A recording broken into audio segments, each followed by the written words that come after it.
Aaron.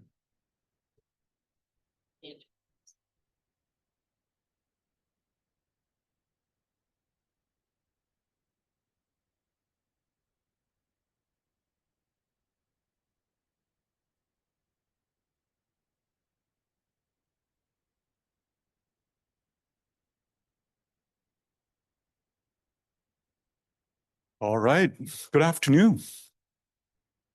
It was a short lunch break.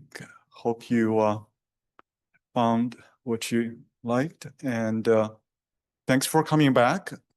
And it's a few minutes passing the top of the hour. I think we should get started.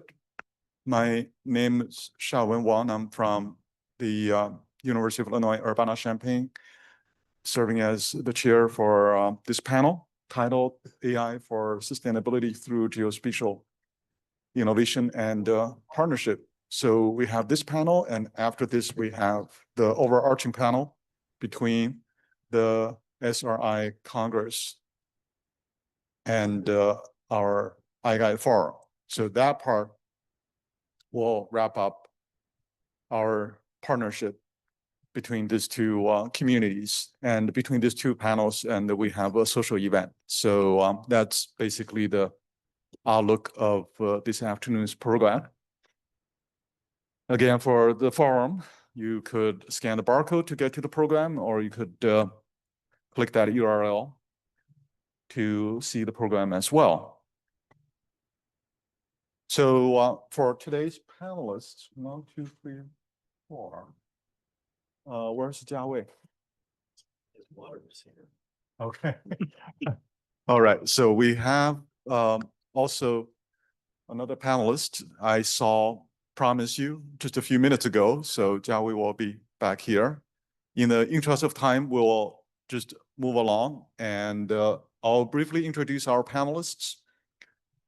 And they're shown on this slide. Addison, Executive Director of the World Geospatial Industry Council, sitting right here on my left.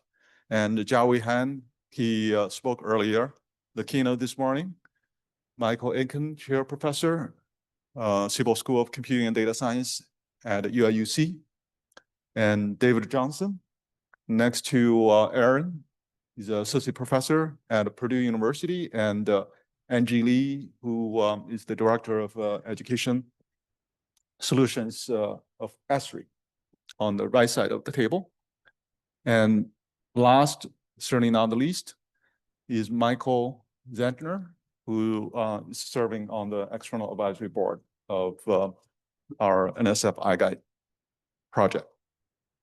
I'll give further introductions to our panelists when I'll invite them to give their opening remarks. But for the moment, I'll jump to a quick introduction to iGuide in case you're just here for this session.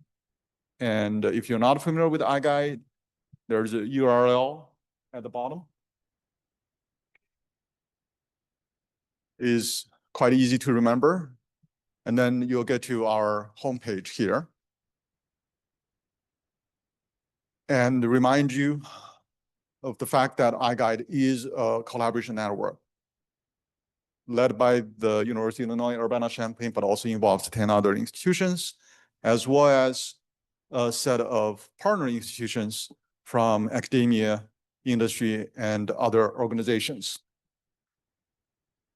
And our common goal is really captured well by this diagram centered on harnessing the geospatial data revolution, contributing to solutions to a variety of sustainability and resilience challenges, or pursuit of solutions to such challenges, enabled by geospatial AI and innovation. Of course, those are the key topics of this panel, and supported by advanced cyber infrastructure. And engagement with partners is a major focus of the project, as well as education and workforce development and the self-evaluation of what we do, and certainly knowledge transfer to the broader community, including with our partners. And a key focus of the activities of iGuide is to bridge the digital divide across a variety of disciplines. And this certainly is coming from both social and natural sciences. And as we learned from this past a few days, the digital literacy competency across these fields really vary a lot. And some fields are really comfortable to directly engage very powerful computational capabilities, such as high performance computing resources. Others are even getting to laptop to work with the tools would need to be well trained. So how do we bring this really different levels of technical resources and expertise together and to tackle the common challenges as, for instance, sustainability represents? Well, we have three key approaches addressing this divide and responding to this variety of sustainability challenges often require holistic thinking. So if you look at food security challenges, inevitably you need to consider water and energy dimensions. And our general hypothesis is these different dimensions, they're interlinked through the lens of geospatial patterns and processes. And that's where iGuide is focusing on. I mentioned 10 knowledge frontiers. In fact, this webpage at the bottom of the slide will get you to that 10 frontiers. The two I'll quickly summarize here are very related to the focus of our panel here on innovation and partnerships. The first one is the iGuide platform. The second one is the Spatial AI Challenge, which I'll describe after the first one on the iGuide platform. You could get to the platform through the URL at the top or directly search on Google iGuide platform. You should be able to arrive at this page, again, with the three key approaches: map, connect, and discover. Now, this is all interactive. You actually can take a tour, quick tour there to get you familiar with how to navigate this user environment, the different resources and the features and capabilities available to your fingertips. Now, what really is behind this platform is a growing knowledge network that is composed of a variety of knowledge elements coming from the contributions by both the iGuide project and the broader community members iGuide is engaging. So this is knowledge network in a connected way. And I showed this slide representing the distributions of contributions currently made to the iGuide platform in terms of the knowledge elements. And we have several dozens of institutions with their members contributing knowledge elements to the current iGuide platform.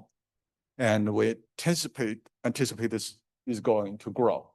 And certainly this is another important topic of discussion as we engage the broader community contributions. How do we do that meaningfully and strategically? And then a key now technical capabilities, this iGuide AI. As an agent integrating domain knowledge with the geospatial capabilities and the generative AI. And really our major research question now is this synergistic integration going to be relevant and effective for us to address a variety of sustainability and the resilience challenges that are represented through multiple geospatial scales, for instance, not only at local level, regional, national, and even across the globe, and the interdependence, as I said earlier, across different dimensions. So is this AI approach going to be tested to be relevant and valid and scientifically rigorous? That's still under extensive research. And I think to move the research forward, not only iGuide is playing this role, gaining the important knowledge and also the findings, but the partnership with a variety of organizations and contributors would be critical. I mentioned the Spatial AI Challenge. We got the winners recognized during the noon, before the noon break. And this was a half-year process for the first challenge to be conducted. And there will be another challenge announced. And this is a partnership program, if you look at it. It's inviting the broader community to participate and using the iGuide platform as a primary way of collaboration for testing what I was referring to this major question: is geospatial AI, number one, relevant, number two, effective, number three, possibly any breakthrough opportunities on the horizon to tackle the complex sustainability resilience challenges across various geospatial scales and contexts. So we're really thrilled such a challenge could bring the benefits to the broader community, including the hands-on learning and the advanced technology and computational reproducibility, trustworthy AI data science practice, but importantly, linked to real-world problem solving. The winners all worked on real-world problems at scale, and that required the access to capable cyber infrastructure and advanced AI. And of course, for those participated, and both from the iGuide project and the broader community, we helped each other to build up skills and offer learning opportunities to everyone involved. So to summarize, this forum is not possible actually without our partnership with a variety of contributors and also organizations. I'm extremely thankful to our sponsors. And of course, NSF is the primary funding source, and University of Illinois, Urbana-Champaign, in addition to the support received from NSF, also provided substantial support to the forum. And from the industry side, Esri and Angie Lee, the Education Solution Director from Esri, here on the panel. Thanks for your sponsorship. And the World Geospatial Industry Council, the Executive Director, Aaron, he's here, as was the University Consortium for Geographic Information Science. So their generous support is so much appreciated, and certainly the partnership with these organizations and others are extremely valuable for what I consider to be possible solutions to many sustainability solutions we are seeking together. So our panelists have shared this set of questions they have been thinking of. But before getting to the questions and also your questions, I would start inviting each of our panelists to come forward to give their opening remarks and their reflections on the forum. I'll start alphabetically based on their last names of the panelists. So the first to come forward is Aaron Addison. As I mentioned, he's the Executive Director of WGIC, and in that role, he leads global initiatives to advance the value, accessibility, and the responsible use of geospatial data across sectors. Sounds like a very familiar theme, right, throughout the forum here. He brings over decades of experience and leadership in geospatial science, including previous roles as the executive director of the UCGIS, another sponsor I just mentioned, and director of geospatial programs at WashU in St. Louis. So at WGIC, just as a specific, a few examples, he leads the GeoAction Africa initiative, which supports the use of geospatial tools to address development challenges across the African continent. So his footsteps just all over the map and all over the globe, just indicating his very broad impact. So thank you very much, Aaron, and floor is yours. You could stay there too. Yeah, okay, yeah. But floor is still yours.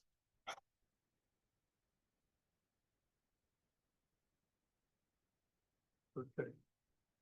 Test. Test. Bottom. I don't see a switch on the bottom. Test. Working.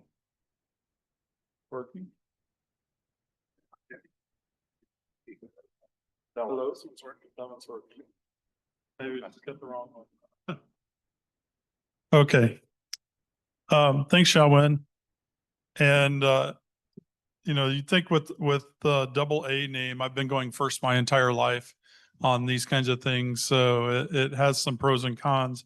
But today it means that I get to take the first stab at this and what it all means and where things seem to be headed before we get to our questions, which I'm very much looking forward to. I just jotted down a couple of different areas that I'm seeing in conversations, not only here in the US, but in Europe, the Middle East, Australia, around the world, where people in the private industry are working on these topics day in and day out. Some organizations working on them 24 hours a day, given their geographic distributions.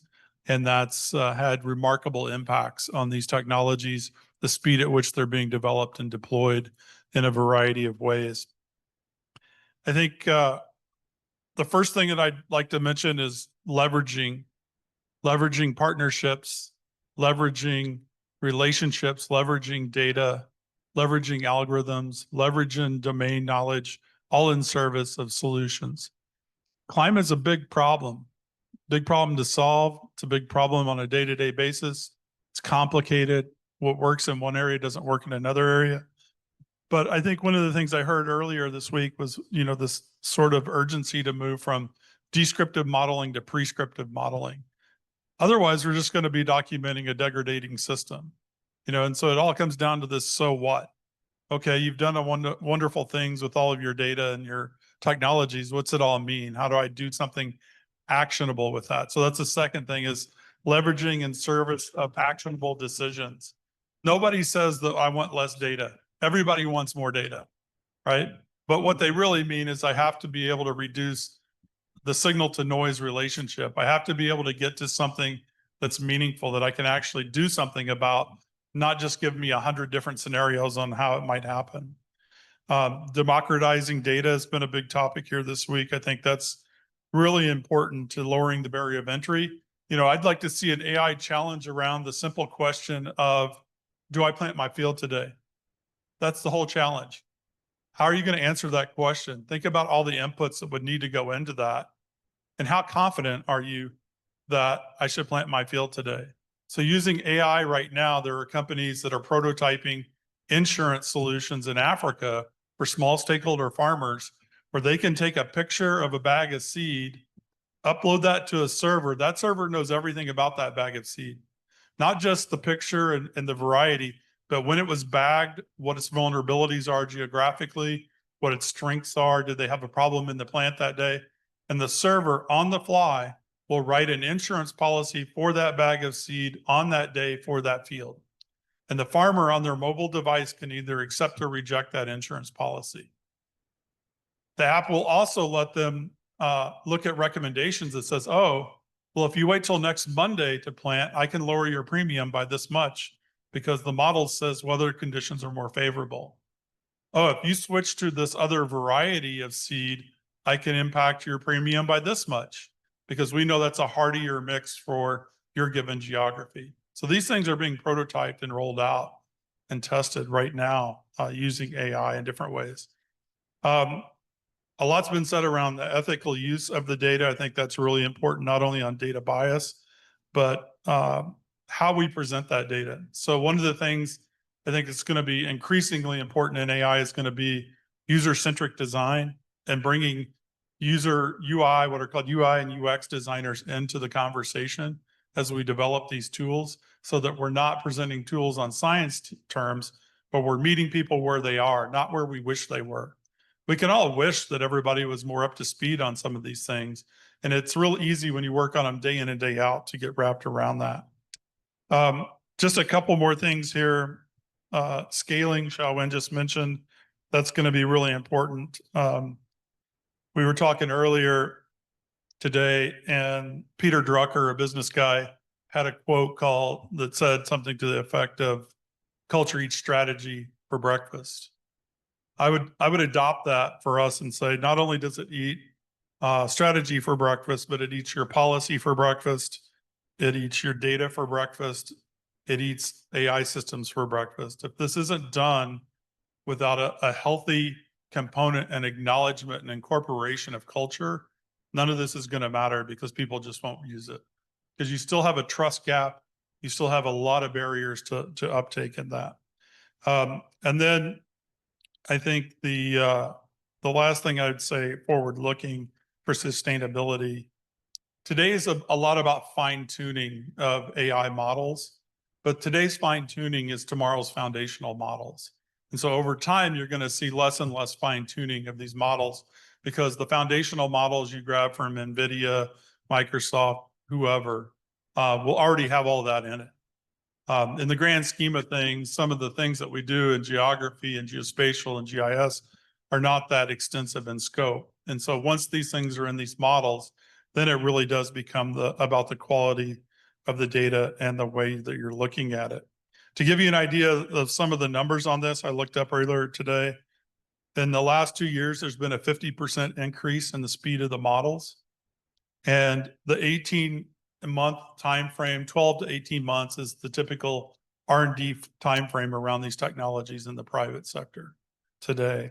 So I think you're going to see that continue to accelerate to the point where it's at or very near real time.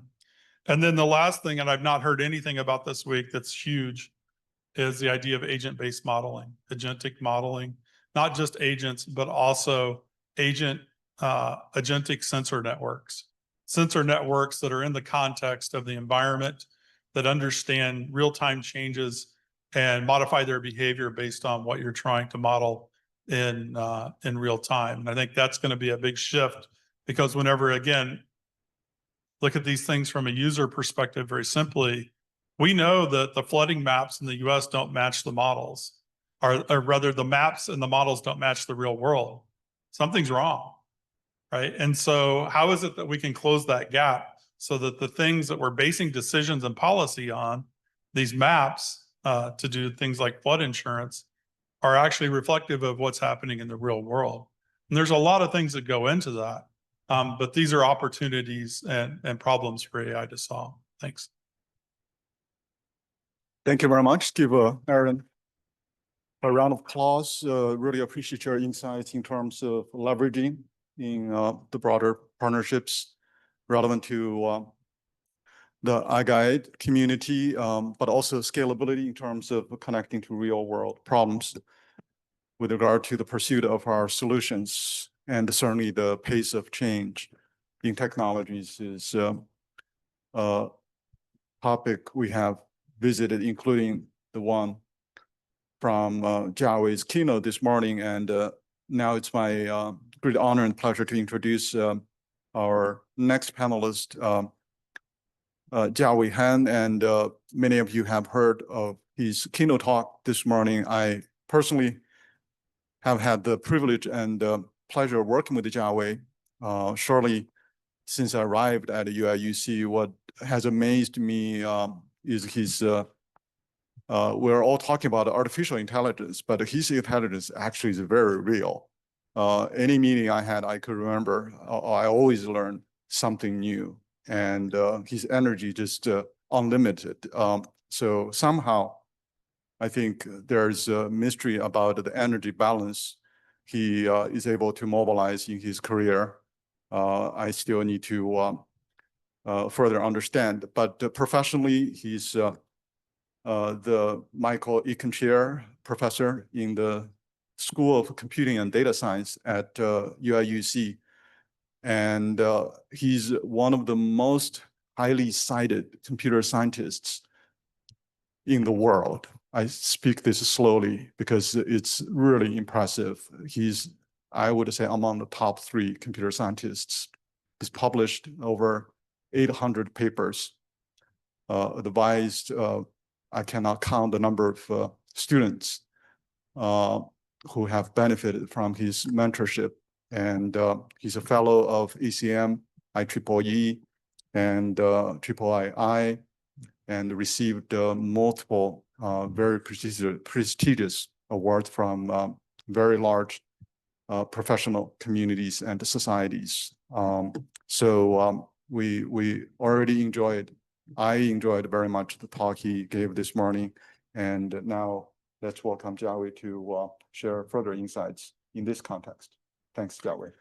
Yeah, thanks, Shaowen, for the very nice introduction. So, as many of you have attended my morning keynote, basically what I should say is I've been working on AI in the context.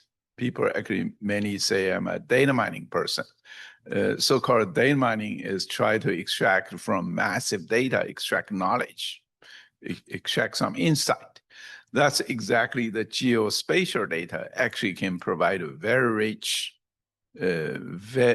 not only semantics, but in many different forms, including the maps, images, and many, many other different kinds of data and problems. Okay, that's a very rich domain.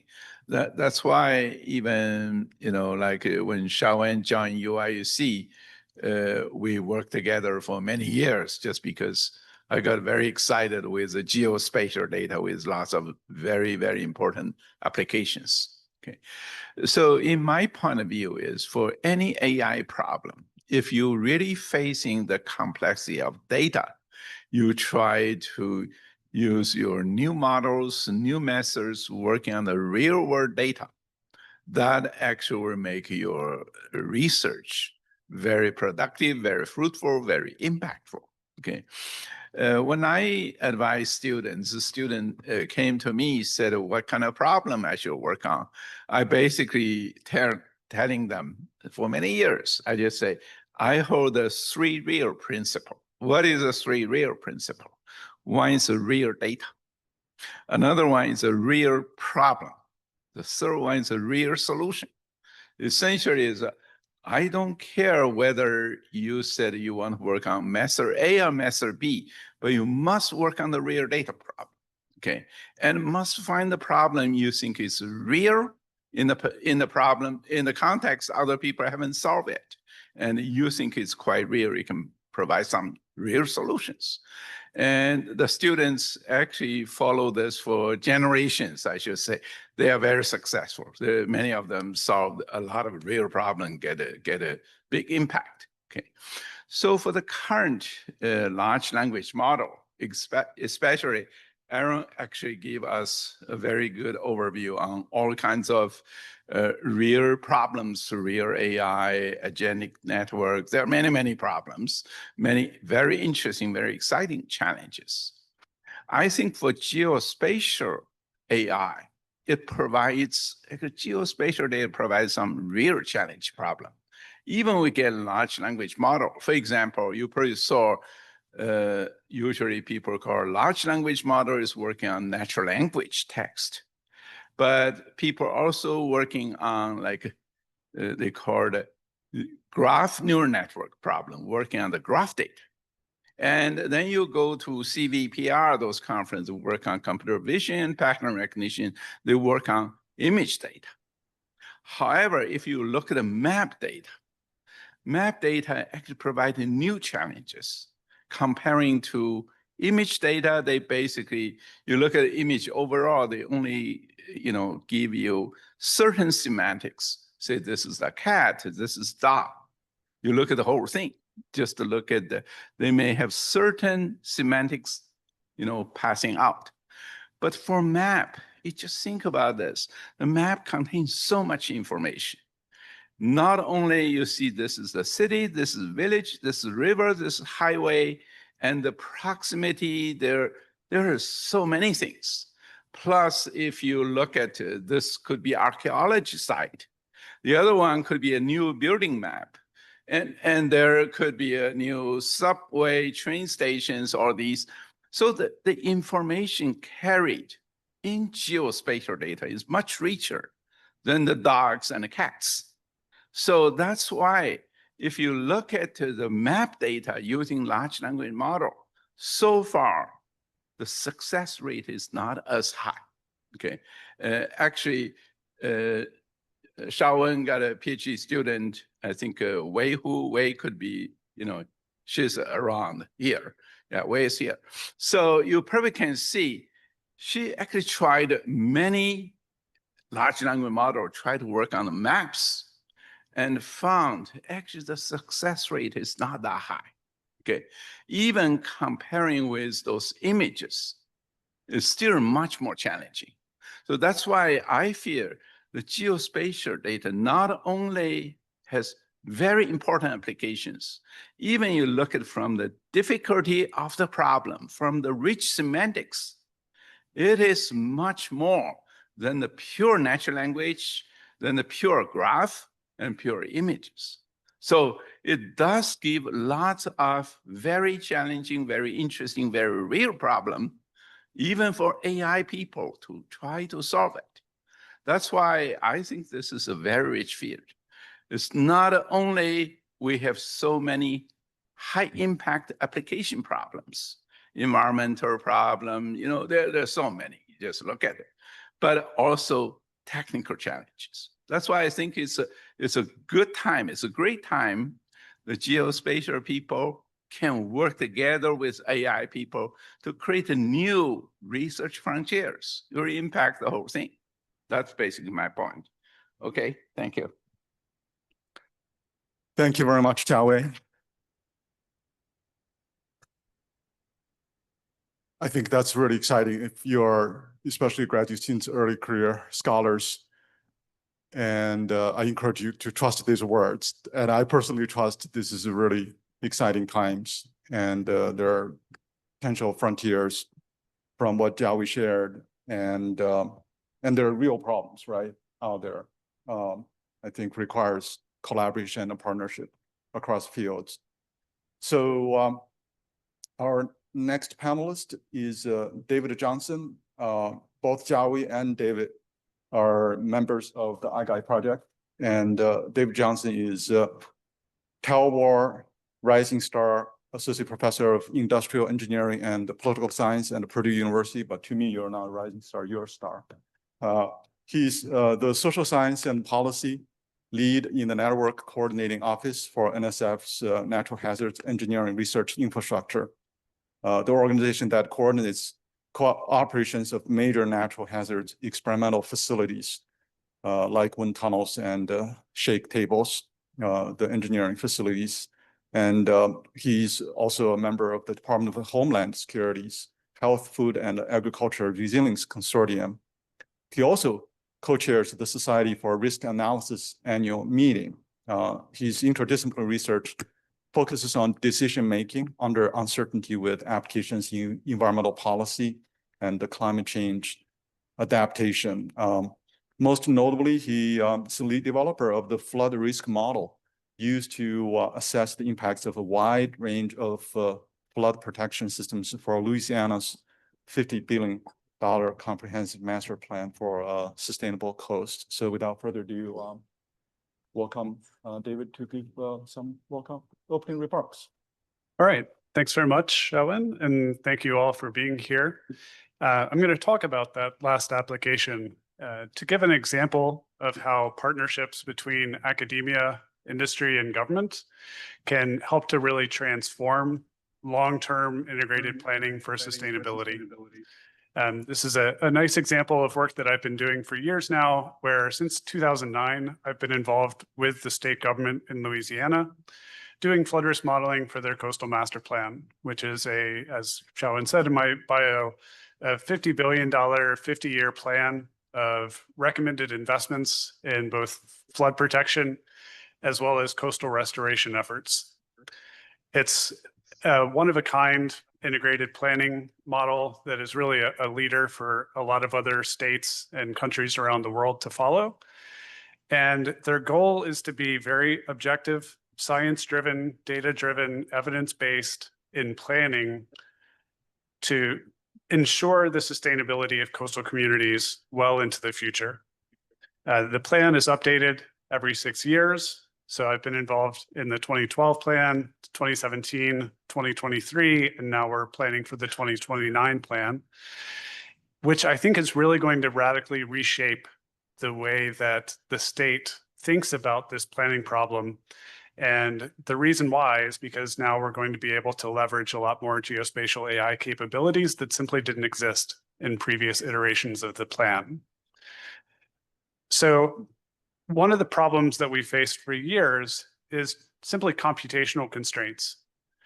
If you're trying to evaluate flood risk in a coastal zone as large as the Louisiana coastline, you've got to simulate potentially hundreds of tropical cyclones and observe what the flood depths they would cause, aggregate all of that statistically to understand what's the probability of experiencing a given level of flooding in any given year. And then to develop things like your flood insurance rate maps that Aaron talked about. So you've got to simulate hundreds of events.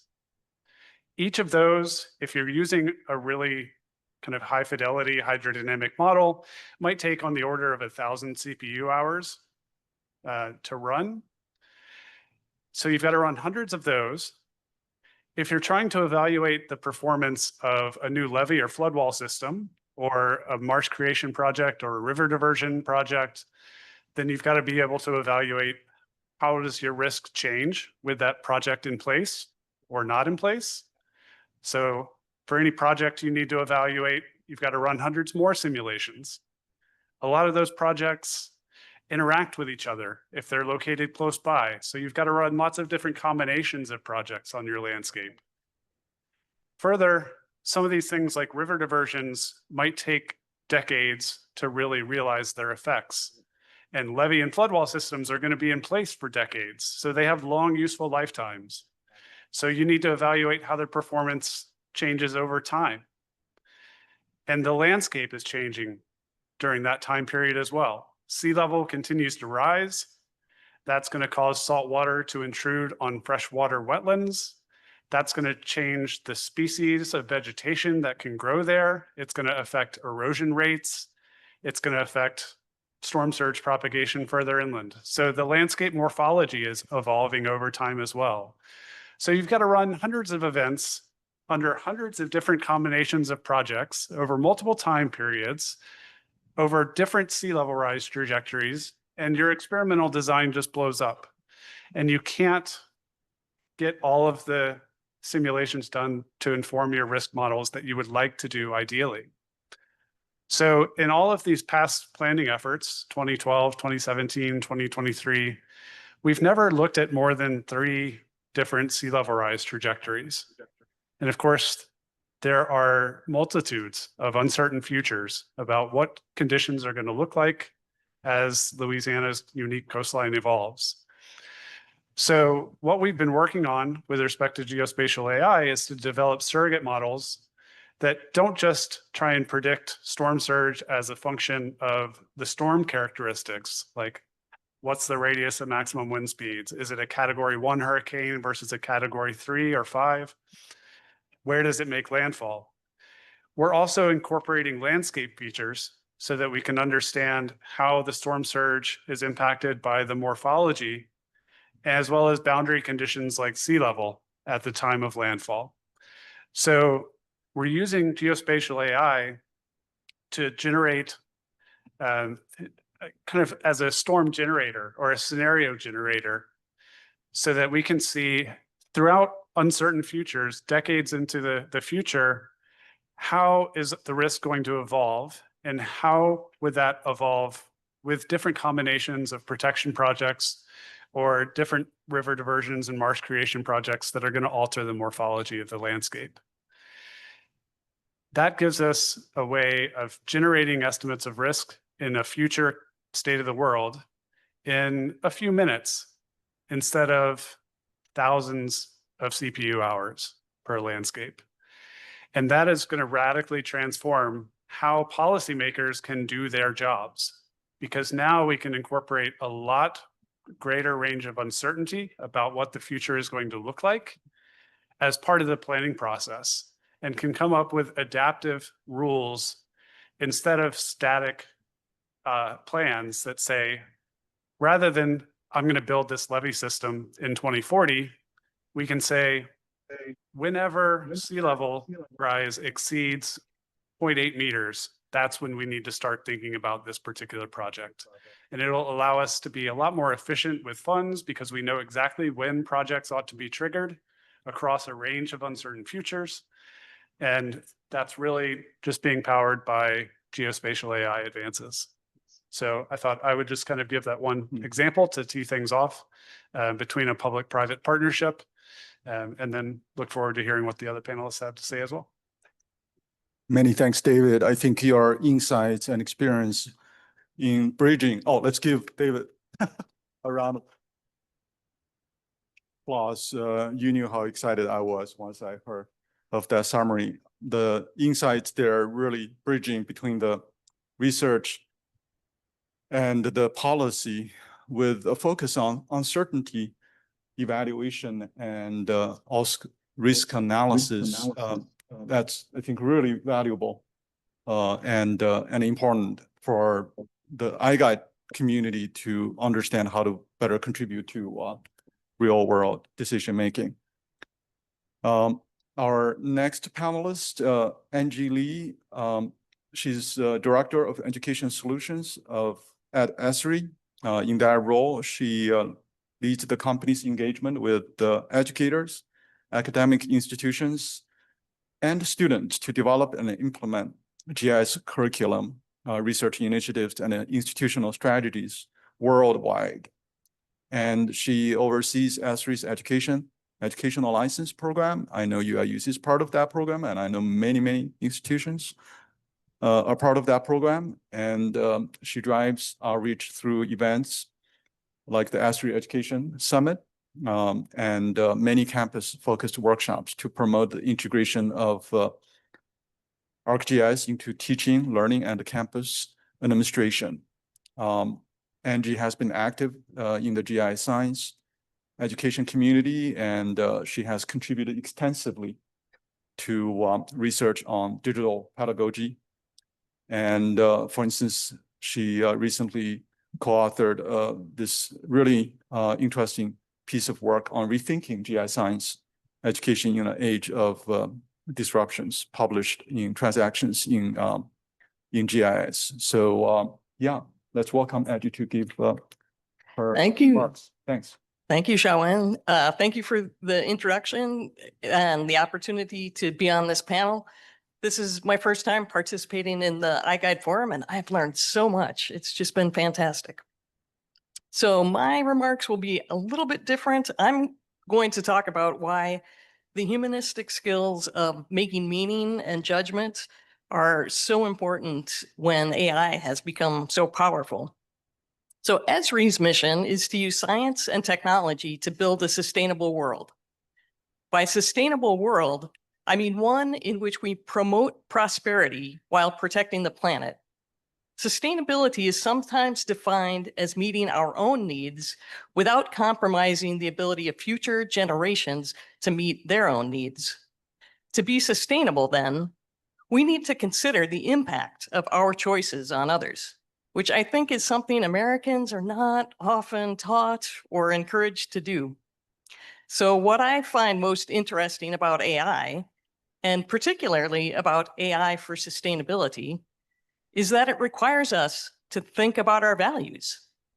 The difference between an invention and an innovation is that an innovation is useful. Determining what is useful requires making a judgment, assigning value.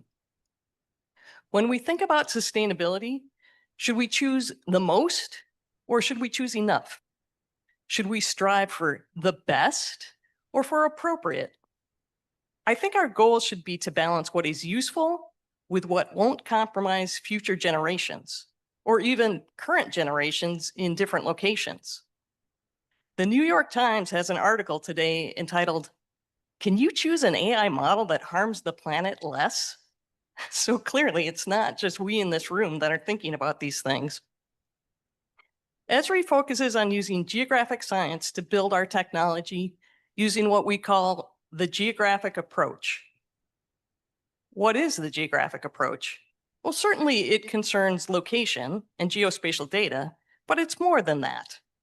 I think many people and organizations find GIS and geography valuable because they provide a framework for integrating multiple data sets and perspectives.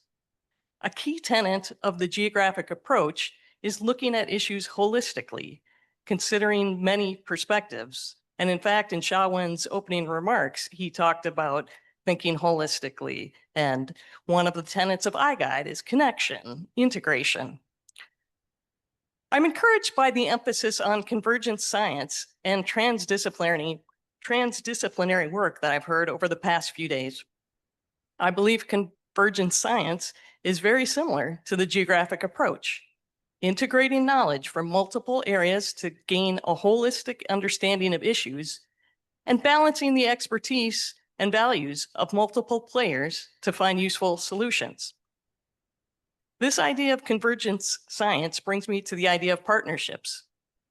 To understand and address the complex issues we've discussed over the past few days, it's clear to me that no one person or research team can have deep expertise in every possible area. Rather, we need to form partnerships to combine our strengths. To form partnerships, our ability to discuss and align our values becomes important. I find it interesting how much we've been grappling with issues of ethics and trust over the last couple of days. I think the geographic approach and convergence science appeal to me for the same reason I value liberal education. They encourage both broad and deep understanding and considering issues from multiple perspectives. As part of Esri's education team, my mission is to help people in both K-12 and higher education see the value of GIS in learning and research, to understand the world and to solve problems. I find it delightful that AI might help bring geography and the humanities back into our classrooms. Thank you.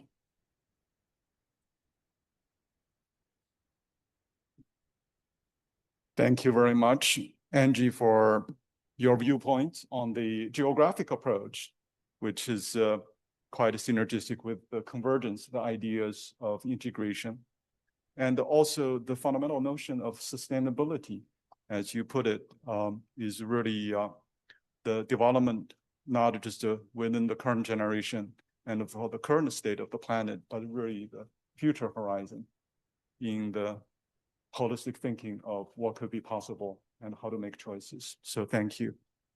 Our last, certainly not the least, panelist is Michael Zentner. And Michael is a retired entrepreneur and researcher serving on the external advisory board of iGuide. Many thanks to Mike for your service and contributions to iGuide over the years. And Mike is an expert of many things, just to highlight a few, in scientific software, cyber infrastructure, and the science gateway development. He held leadership roles recently at the San Diego Supercomputer Center before he retired, and also as a director for sustainable scientific software.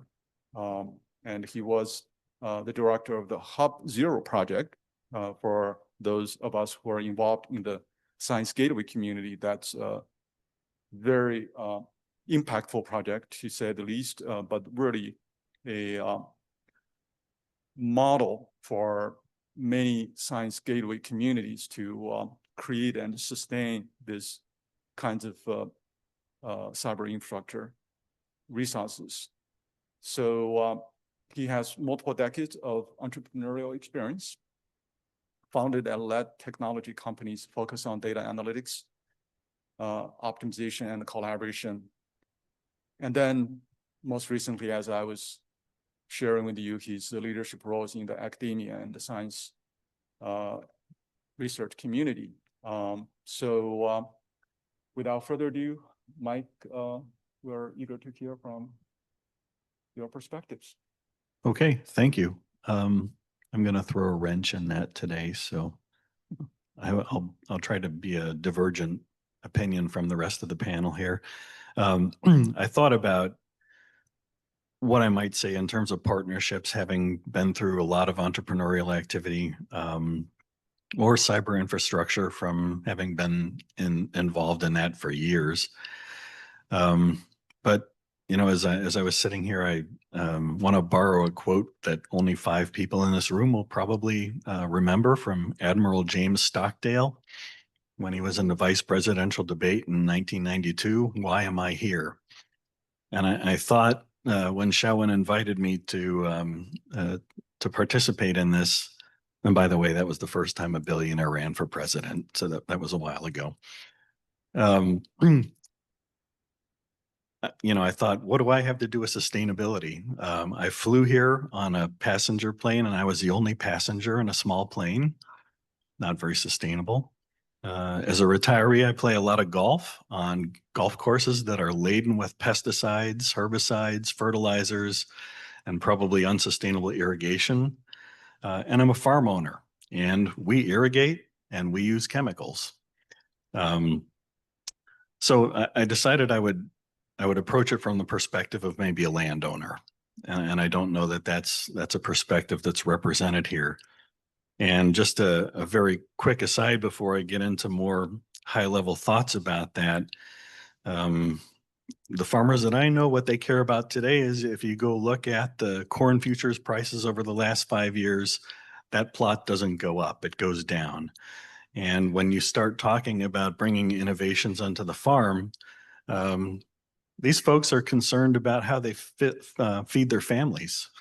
It's not human selfishness to do that, but it's a very real concern. And the price of inputs is not going down. The price of the output is going down.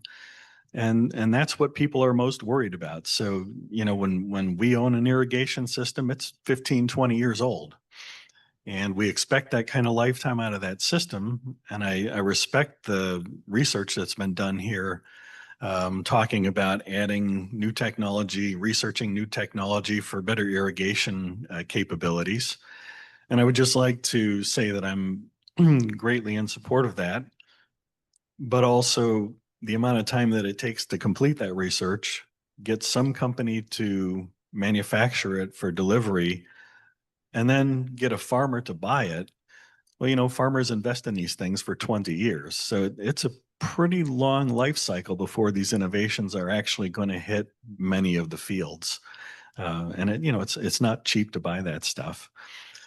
But from a sort of a higher level view, I think when we talk about geospatial AI versus AI for whether you get turned down for a loan or, you know, other things like that, we have one big problem, and that problem is land.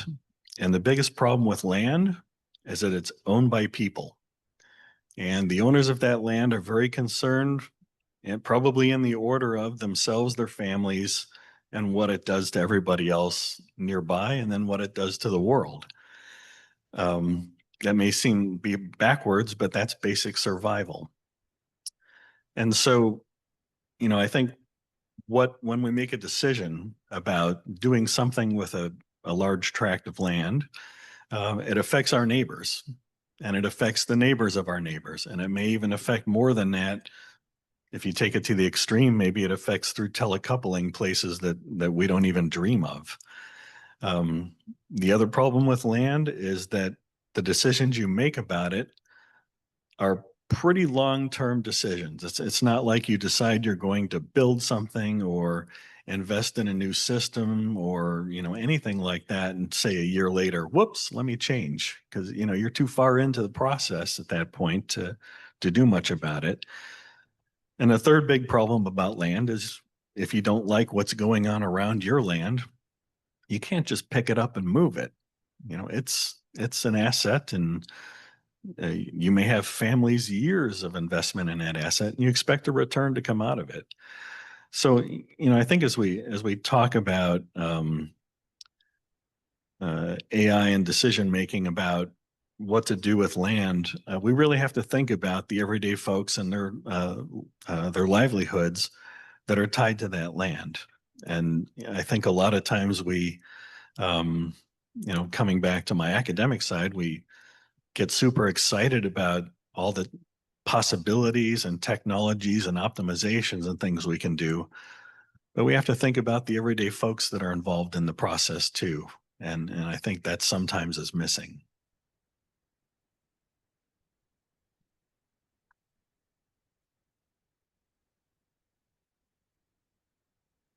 Thanks very much, Mike. I think put people back in the loop at the end of the panel's sharing is certainly a critical element of what we are supposed to be addressing in the context of AI for sustainability through a geospatial approaches, innovation, and partnership. So I appreciate that perspective. Now I think we should invite you all to participate based on what you have heard from the panelists.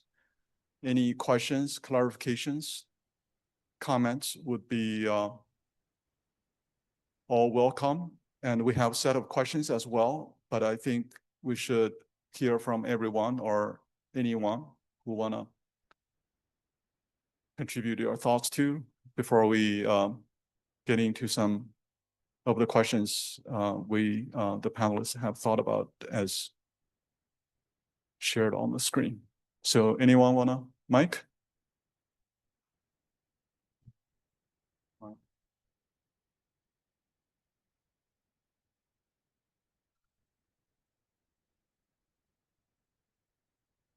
This is motivated in part by the comments that Mike just made as the last speaker. I noticed that and it's also motivated by the fact that I think this is the last session, or we're getting close to the end. I noticed that of the 7 questions on the screen, this is a little bit difficult because I imagine it's difficult for you to read them where you are. But of the 7, 3 of them use the pronoun we, first person plural. And I'm very interested in how you would interpret that. Are we talking here about what we, people in this room, are going to do when we leave here in the next few months? Are we talking about we as iGuide and what iGuide should be doing? And so I'd be very interested in hearing your views. Mike has talked about what I personally, given us a personal perspective. But I think it's time as we reach the end of this meeting to think about what we're planning to do in the future. Mm-hmm. Yep. So as I looked at Shaowen's questions, many of them, the answers that I thought about were from many different perspectives. So I think, probably 4 out of those questions, my answers would be, well, it depends on who you are. If you're this person, you're going to look at it this way. If you're that person, you're probably going to look at it a different way. And even when we start talking about terms of, say, equitable decisions, there's the simple child's view of equity where you cut the pie and I choose the first slice, right? But in the world we're talking about, there's no such simple answer like that. I think we can even look at our country as a whole clearly there's at least two very different, or let's say different views of what equity means by about half and half of the country. But I think when it comes down to even more localized decisions about land, there's always a trade-off, and there's always somebody who's going to come out on top, and there's almost always going to be somebody who's going to lose something.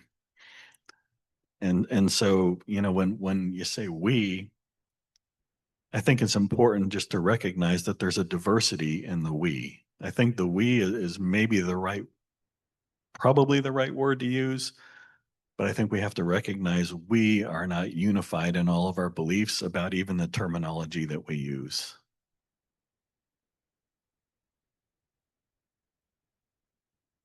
Other comments on this? If not, I think in the interest of time, maybe we get a bit more broader we from the audience asking more questions, but that was a great question/comment. Other questions, comments?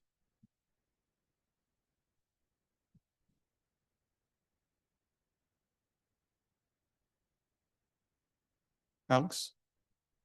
I'm curious what the perspective would be from academia, industry, government about regulation and the legal frameworks around a lot of these AI models. For example, like I know a lot of the image generation models are being sued by Disney because they're training on copyrighted materials that they obtained illegally. And the same thing with like large language models. A lot of that material was pirated and they openly admitted to piracy. So I'm just curious from both the academic industry, how you're moving forward with that and how you think that's going to impact the long-term adoption of some of these frameworks and models. I think it's a great question. I'm always struck, there was a World Economic Forum report that just came out on the value chain of Earth observation data, so satellite data, sensor data, near Earth orbit data. I think that value chain was set at $2 or $3 trillion. What's really interesting about that value chain, though, is that if you read closely, they sign a $0 value to data. So everything in that $3 trillion chain assumes that all data are free, of course, which isn't reality. Somewhere, somehow, someone paid for that data to be created. And that, I think, is a growing concern in the industry, is this assumption that all data should be free. How do you keep satellites in orbit for free? How do you fly airplanes that collect LiDAR data for free? How do you do any of the QA, QC on anything for free? So whether it's being paid for by government, if it's being paid for on contracts, if it's being paid by consortia, I think there's a growing concern over the idea of free. You're starting to see that, the cracks in that around the Disneys and things like that, but that'll be coming for geographic data as well. And I think what you may see over time is the foundational models incorporating simplified data, and then a premium being placed on inputs to various models that can increase the quality of outputs from those models. But there has to be some mechanism for those people at before the value chain begins to stay in business and continue to contribute to the overall ecosystem. I think it's a very good question. Actually, in the large language model, you probably know in the early days, there are like a small language model like BERT or something. Then you get into GPT. The different language model, their creation mechanism is somewhat different, especially once you get into GPT. Essentially, it's more like they call it generative model. That means they based on what you said, they try to generate something. Once they start generating, sometimes it's quite easily to be out of control. That's why when we try to contract using some scientific documents, the publishers say, we can sign something, you can use it for your research, but you cannot use generative model just because they don't want your scientific documents finally say, I got from this publisher, but generate something ridiculous. Okay, so there are lots of legal issues surrounding this. So that's also in the large language model community. One thing is they took some called temperature control. If you tune the temperature down, the way you can generate will be much more restricted. That means largely you generate something is likely to be true. But you turn your temperature to be pretty high. Sometimes it's needed when you write poems or you want to create some kind of a crazy arts. They want you to be quite generative or quite creative. They turn the temperature pretty high. So sometimes the model can go crazy. So, but there are always things is out of control. They call hallucination because you tend to generate something, try to convince people what you generate is true, but actually you are lying, right? So there are lots of research right on this point, say how to control, mitigate the hallucination. So it's a very dynamic, very active research field. There are lots of different ways to do it. But I should say this is a very, very good question. Currently, even in AI community, it's very hotly researched, but also very hotly debated. But if we want to use generative model, we have to recognize they generate from something not there. So not everything is true. So it's life unless you forbid to use it. Otherwise, it's almost unavoidable. Sometimes they generate something. Sometimes it's a little interesting because I talk to chemists, okay? They say, of course, we want you to generate something which is very true. But on the other hand, they basically say, like drugs, they basically say, now we got it, hundreds of different kinds of drugs, but FDA, approved the drug number is just like in the thousand. But the potential drugs can be created it's in the high order millions. Okay, but sometimes you want this crazy generative model, generate something beyond your own imagination, but to the other end is somewhat reasonable. Then they give you good idea whether you can create this new drugs to get some disease controlled. So they actually say it's not completely negative. So it's a very interesting issue, but it's a very good point. Thank you. Yeah, I'll just quickly add around the regulation side of things. A lot of these lawsuits now are exploring the question of whether or not training on copyrighted data is legal. But the broader debate is around whether it should be legal, right? And I think I agree with the point that was made earlier that these same questions are going to be explored around geospatial data as well. You've got your large language models that you can use the smaller model for free, but if you want a larger number of tokens, then or API access, you've got to subscribe to it. Same sort of thing for like Google Street View credits. You get your monthly credits, but if you want to use more, then you've got to pay us.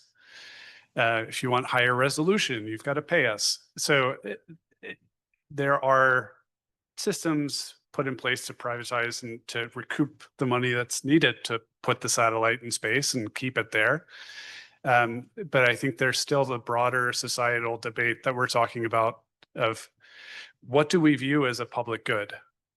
How high quality of a product should be a public good versus something that's a premium. And I think we're still in the midst of exploring where we land as a society on that, which is kind of my answer to who we is from the earlier question.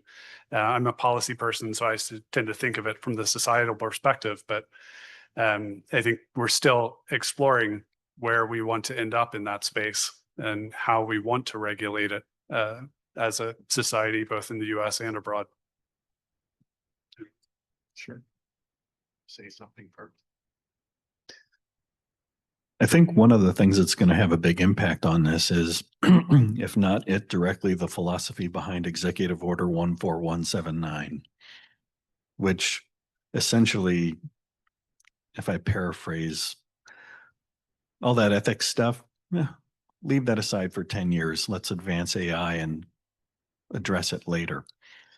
And I think it sets up an interesting competition or a fractionating of who the we is, because I think the we that's in this room are going to care a lot about doing things ethically. And I think the we that are more industry focused are maybe going to use something like that as an opportunity to go in directions that without a robust set of regulations that still allow progress to run somewhat rampant. And we've already seen how in computing and AI and things like that the sheer amount of resources that industry can put into things that academia can't. And by the way, those resources are getting less and less, if I think we all see that. Do we end up somehow getting left behind as part of that when there's essentially no constraints, or maybe no constraints on what industry does, or very few constraints? And I'd be curious if anybody else in the audience has thoughts about that, or others on the panel here. It's happening for sure. Never before have we seen a situation where companies could weather throwing 50 or $100 billion at something, and if it doesn't pan out, oh well, we'll go on to the next thing. Those were existential threats to companies in the past that aren't there. Just anecdotally, if you contemplate how many PhDs are being hired by these companies today compared to 20 years ago, they're building their own R&D infrastructure. And I think to Mike's point, is, does academia want to remain relevant in that conversation? Because my sense is that industry will solve these problems with or without academia. I think they would rather do it with academia, but it's going to require probably radical changes to academia in order to remain relevant. And what I mean by that is that you think about how long it takes to approve a course curriculum in higher education. 18 months, 2 years. By the time it goes through committees, dean signs off, it's in the catalog, we have people in it. So when you wrote your course curriculum 2 years ago, were you writing it for 2 years in the future, or were you writing it for that day? Because in those 2 years that went by, industry iterated somewhere between 10 and 15 times. That problem doesn't get better with time. That gap continues to widen. And that's why when industry says, where are the students coming that are relevant to what we're working on today? Big companies, Shiva Ravada was here yesterday from Oracle. Oracle hires all kinds of geospatial people, but they hire them out of comp sci programs. They don't hire people who go through geospatial programs. Why? Because they work on enterprise GIS. If you talk to big metropolitan areas in the United States, they may have 150 plus people on the GIS team. When you talk to them, they'll tell you like 4 people out of that whole team work on desktop GIS of any kind. The rest of the 98% of them are doing something different. And yet when I review course curriculum, and I created one, and I taught for well over a decade and recruited faculty, every single school teaches desktop GIS. And that's sort of where this gap starts to form.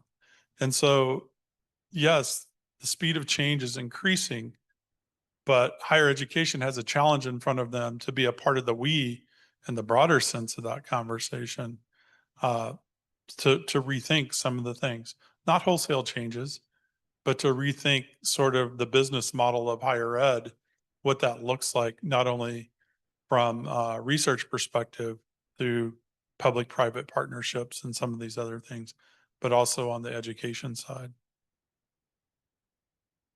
Well, thank you. I think that was a really good discussion, and also definitely had diverse and broad perspectives coming from the panelists and the questions coming from you, the audience. In the interest of time, we need to wrap this up, but I would build on what just Aaron said, because we, as the iGuide project, certainly has benefited from this discussion and that particular gap in terms of what industry, the real world is waiting for, and what the academic community is ready to contribute exactly is where iGuide is situated to bridge that gap.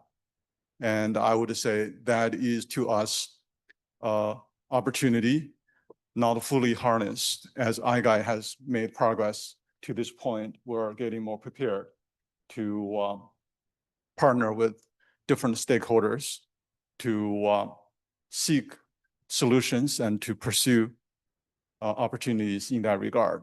So with that, I want to announce that there is a social gathering after this session, and there's another panel, which is the Sustainability Research Innovation Congress panel, to wrap up the Congress. I would invite you all to join that panel.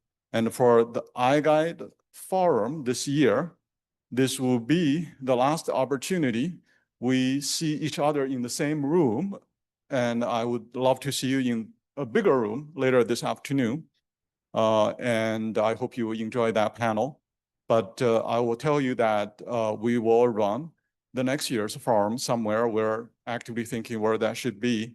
And it is likely the iGuide Project Center will be hosting the next NSF Harnessing the Data Revolution Community Conference. So there are 5 NSF funded centers out of the Harnessing the Data Revolution program. And we're one of the 5, and we're the only one focused on geospatial. And we are currently scheduled to be the host of that broad community conference focused on harnessing the data revolution. So there's a possibility our next forum will be scheduled together with that conference the iGuide Center will be hosting. So stay tuned, and thank you all very much for your joining this year's forum. Let's give a round of applause to all the panelists for their insights, and also wish you all the best for the rest of the time at the Congress, at the forum, and your travels going out of Chicago or having fun here for maybe the near future. And looking forward to our further interactions, and stay tuned with the iGuide and the many initiatives yet to come in the iGuide Center and beyond with you as part of the community. Thank you so much. All the best, and see you next year.